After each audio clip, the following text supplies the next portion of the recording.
Me wana mi boka bodo ojle ogbesusu gege wenu. To kan heji mina tindo droje gbonjo mi on Kristi Jesu tondali nando no la wendagbe podo nando ma ho menjrado ho. Mina sono ma nu pikplon gbon owewe dali kele dide asisa ogbesusu gege Kristi ton drodo. Bon chomion eton lo kolo kede dali mina so no tindo ojre dide gbibo eton na gokona mi gbon nando hode na mado ganon le awufie salon le mehenu kundo biale asu kwasi po le wendo etinto tu klame le podo akotale mvemi na mini tunto mi ton ayi nando do mi mando ogbesusu gege lome podo nando moi to go flame pata. Mi wana gigo pikpa ye hallelujah hosanna na baba oto to ji aga ewo ri me he oto mi ton to pipi ko to atodo me mo iso na mi jomi we ton bo mi so le ko a okan loji na mi oje gboje ton oje beto na no o uzo ado mo foji yoyo de voyi ado mo po funfun yoyo de voyi bo injilede omo chomi oyin bo mo dudu de ejero so de o tito kento ton o yin do mo to boje ho ni o mu achiji le ni jo chiwe o ma de kebo o mu ikento do ho de pepe don bo na gigo pepa ye hallelujah hosanna na baba to chi aga bo egbe lo mi le ko a okan loji na mi ma ope supo bo na indura yin na mi no mo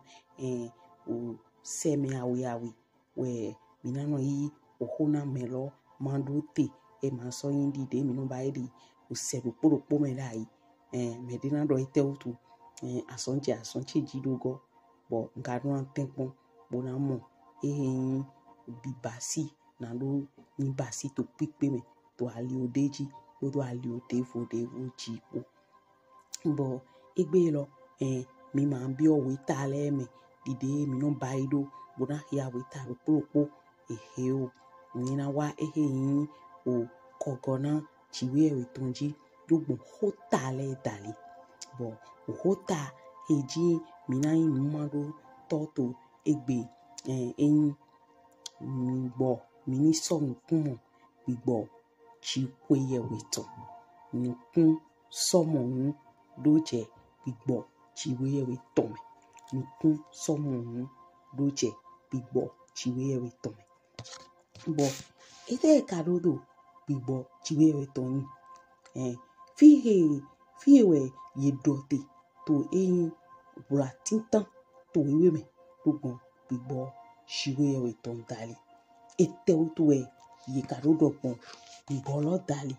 bo na we mi na basigun na ro mo nkun jenume gbogbo gbigbo chiwe ye weton dali bo enga ino mi mo nkun je yin eme na mi na mo igbo bo na so to pipe me na lo toju ido bo ho kambio hele dali we mi na lile cha na lo singando je yin ohota loji menu edo gbigbo chiwe weton abi ete edo gbigbo chiwe weton gbigbo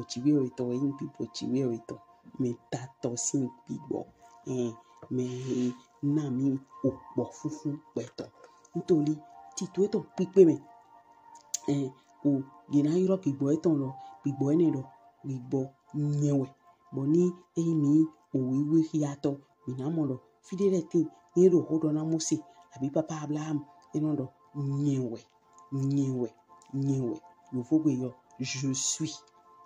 bo gbigbo ene gbigbo gangan de atodo tonde ngbo tonde hende pepe mo dio hende pepe ma gan hodu to eji bo ni ndo mo ni na hodu to eji chiwe we lo su papa we na lile na lo singando dio yin ni no me eton do han mi upetole e bo so ngbibo wiwe shiwe yewe ton he du to npopoji bo ka so tin to te tegbe kaka doi bo fi we ye mo ho eton dote titan to o wiwe me etin to o weta Genesis iton o ta eton chupo mini bele son afo eton titan loje afo chanton mi gbo nama yeni hia nama mini singan do se Genesis o ta chupo eso wajo wonana beto chesusu de jito ayigbaji bo ye soto vinyonu jihra ye bo visunu jiwe tonle somo vinyonu beto tonle do enyo wape bo ye somo asi na ye de so ene he ye de le pome okuno so domo gbigbo chema na no beto me driba na sen gbigba ye to utu agbasalawe ewoga kodo mu azaiton le nanyi okweka ton ne filimi le tinto ayiwometo azaneleme kodo to ene kodo ga wenwena visunu jiwe ton le sopio home yi vinyonu beto ton le de bo yeso jivi na ye ekelewe nyi megaga hetito koko wenu sunu ke dinyi le okuno somo kan yinyira betoton sugbawu to ayigbame kodo ailile aiham eton meton le po onyira dodo we to we poponu eso diolile na okuno do ekobasi betoto ayigbaloko eso do adine to aiha eton me okuno sodomo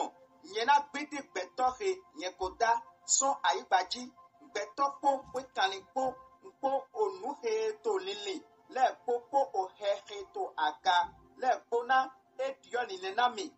do nyeko basi ye shiba no amonukun dagbe to nukun jiwe awe ton me ekelewe wendo no aton no bo eyin do mlo mi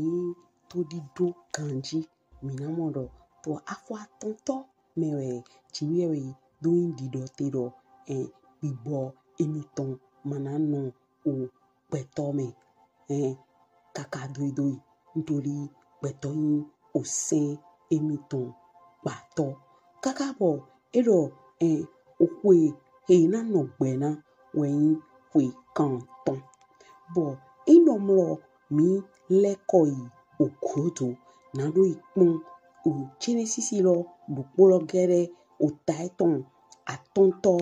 me mina mi mo to fini do mlo ye nwa do gbon o eheyin o kwe o togbo he no gbe to jre enele me bo medele do o kwe feni aton kwe feni kan we kwaton kan de gban elan feni kan de kan we awo bo ye no gbe lo somo bo enayi nupacha me da hode bo mina do ha ndo ai jije ka o tin to ji gba deni ton me ma wenenu chubo jiwe ma sando glido ogbenino gadidi ogbeton gbetoleton e ma pasi mo trolo nítorí emi nu etoje nego jiwe nto baba suru no dewe tawe suru no dewe emno wanu eton de gidigidi dede we no so bo so de ise gbigba tin so e ma sando glido o jidi do togbo loleton we ni mi apon buna pa inugo wenu ye ka ro jai ye ma so aleko na ro si ndo idinchi we ewe buna ro do mini leko adewe mi wa dinwe mini ifa ho na ro dinwe pon na ro dinwe mo na ndo kan mi yo do na we mi kan ba ido do leko adewe ye ma pasi mo bo mero poge to togbo nkonko eni lo le po me mero poge we wa note na ro dinchi we ewe bo wetu ka lo so ji ti jiwe ewe eso ji ofi eton titan owe onyeto no yin enoku bo no mido bona maria menisi enoku so no okwe kande ko aton boji metushela onukun enoku zizoni he jiwewi wenweji metushela godo eji ezizoni he jiwewi to godo ehe ton eji metushela okwe fode kanwe ko bosoji visun po fiyon po bo lo kono ge we moto toputo gweni loleme so de meleku edo okwe fene kene shene so wechodoku so de o jaledi edo okwe fene kan kwene kene nkun we wechodoku okwe edo kwe somo yovodo 900 ans 600 ans 700 ans de yeton masisoni ha chiwewe de yeton mantin chiwewe enoku kere bode enoki kaso chi sisoni ha chiwewe o chiwewe do nefi yeton le godole chiwewe so pan enoku son ayibaji bo vienele wewe na nugboro wewe ma dodo yowule we chiwewe sivi shiba beto de pepe ise gbezan ton bo se dai na chiwewe nde e fidole popa patano chiwewe ton yo fo gbedo me de pepe consacré de na chiwewe nu reti dole popa pata no tai di consacré we na chiwewe e no kwa kweto chiwewe sin bo yowule we wani ovi chiwewe ton shiba tonu kome yema sin ofi chiwewe ton dévoler do na no skando moasi bo o vignon mere man disoni bodo chiwewe poton le weyi taidi asi o enelo we wan ko me glena chiwewe to chenesisi si oweta lo ota churopo tolome bo chiwewe do ko me mi ton pledo petoko okwe poponu ai hai ton kona nya edo ai hai mi ton ma hwa fun ha gbe to sin ga kakadoi mina san engbe o chidi do e ton lo do glido bo eze wa do kan okwe kan ton yo vodo 120 ans bo ni mi so ato nu kon yi bo pon mo se sin we ta le me mina mo de so adon ado kakado je 70 ans odo me na do 80 ans e bai me tindo vigueur me tindo skihon supo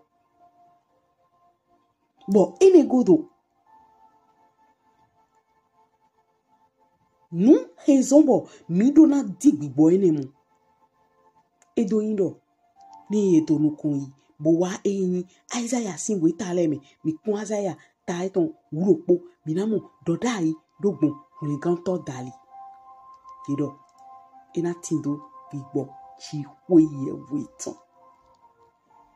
bo do yaro when we ji hulenganto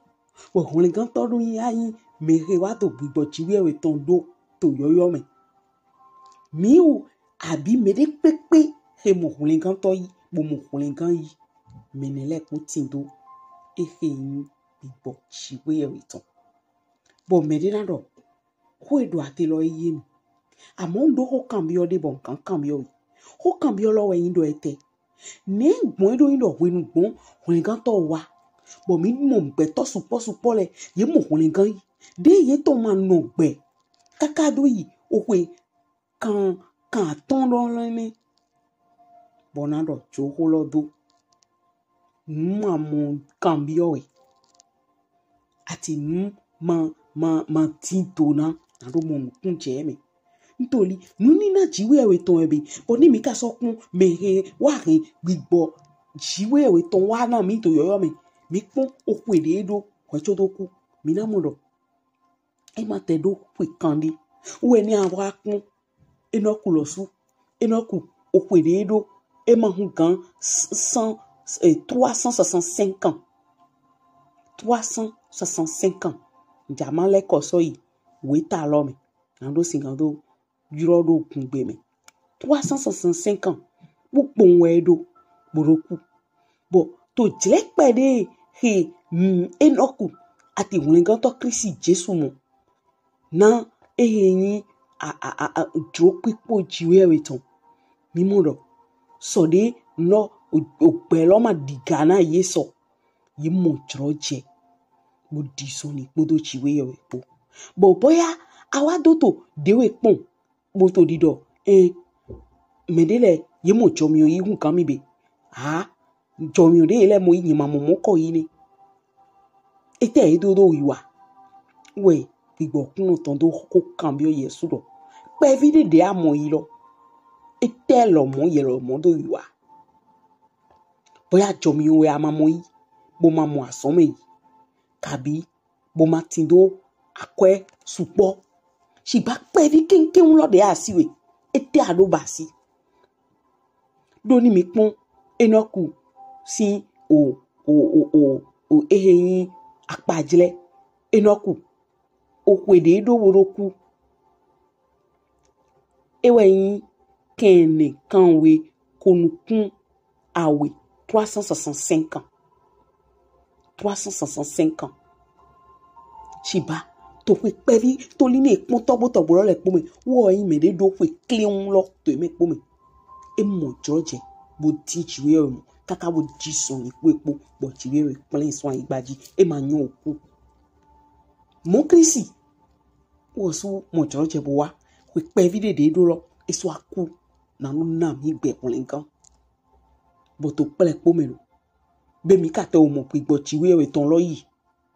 we chodo wa to tindi ale kete do gbo chiwe o ton logo. Bo, medinando, na we misi gan mo igbo.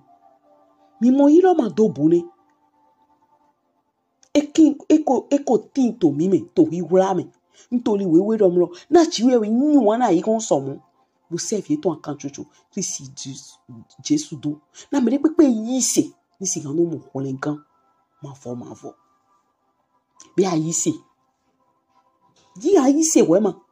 Ayise lo me kolenkan to de tin. Bo wa yi gbaji podo wuru de tindi po gigi po surtout to rogbon kame bo ina do fodun here na lita ina ehewe na ba ehina bon kron do tegbe to weta he mi tun na lebe fi gbeto na ba ipotero bo chiwe ka na droje gbeto na gbeto ni mo kulengan fonu vlekese bonu e ma modali chiba he do na yise ke dona yise bo yi yise ponli o gba ene bi omeme bo gba ene bi omeme you know ati kokona na do mo ehin akunde me pe tona dis yi na do skando na ndudu o gbe chiwe e ton lo to meme bo na do skando hwen na no ya tin ke na sisenda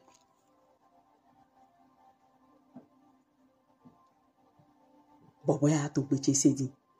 bo ko indolo edo yiwe bo ami mo di no mo eto taji na ni ti do bi bo chiwe eto wa do robo nan kan ba ido we do mo o honu to eto we na do su we na we na so da we na we e ba ido ni so bi ina do su we na we ni ma so bi a ina ido da we na we bo holo we mi na do ti to pesi so bon koko na ki gbo okun ton chiwe ton lo e ko tinto nyeme dali na ni sikando mo teme mo bio yero sumega na ni sikando mo ope ma fo lo Jesu Kristi do o e do nyewe ogbe lo ali ho lo po nu popo me de pe ma je o to de adavo yin mo dali se kede bo ando na we nkara ho de ro dore mo do yin po shi we babai me yon we erodo ho mo da gbe hiton bon dai ho me mo do nugbo bo e ma do yin o chidido ke tinto gbe lo me o gbe shiwe e ton lo me utu ezonbo ndo to pigbo chiwe o etondi shiba na singando no gbe we ni okuna adimi mo godo ati we no okuma o dimi mo bon tinto gbero masigando do eheyin kan chicha bodo mehe ayin po bo mo gbezanchi mo no salele supo mo no jetu class supo voto mo no o candido che manande mo he no nale tu kla de vole son wa mo bekle pusoy bo no akpon kaka ro tenga jetu kla ina pondo le panu kon etivie na do bio le plan ati na do na do njuro hwen gan lo njuro gbigbo to e lo hin gbigbo chiwe ye we ton lo mavo njuro ni bio nyeme na do sikando nami hwen gan budo hi hon na do dotu to klade pepe he na so afondo jie nto lido mlo ndi chiwe ye we mo utu tabi nto lido akpe hami na do do we hi ami utu bodendo ayiche huna gbigbo le bonino nyeme to nugbo me nuke nu dole nuke de ho dole gbogigbo to e chiwe ni sunkun do na plepo to chisu sin come na hi hon to e ni sikan ta to nugbo kwa to do po me to pesanche me to ali ho le poji na ki go to e akan shosho na we ni gana ho bo na wa yisu ayigba eji masigando bio okpe mavo to e ndondo e to le asie de gbeji to chisu sin ni come we nko de lote nishe bo indo aho de lodo mo nyundo ibo chiwe we ton ebi o jeme nugbo lalo na gbe awa ajo nkan so aso wewe men drome men dido menele na gbe wa nkan so ahun na we shiba ima to tantan men do ani hun na yi ando na don ko su hun lo Jesu obi oho me bo su hun wo yi hun kan mo so nkan hun na mi bo ni ayi do de me o hen do ha me ngbo bo do dido we le pon ndi na jio to presente mi mo jawu na jo bo nyan do si kan na nwe pata bo nawe e po ewe gba o we don te na so to ya dinwe dagbe gungbon temi chiwe o su koko na we do no dudu bibo ton wo hwen amaso na ndo poloba kwacho ni ado ku po ya we ato anandio ba anga so alesu o ho peton lo ma to ga ma so inu ko ngam mi ndo dochi windo do me hwen kan to Kristi Jesu to eso yi o si awe me godo eda me wona mi boka bodo o jle o gbesusu gege hwenu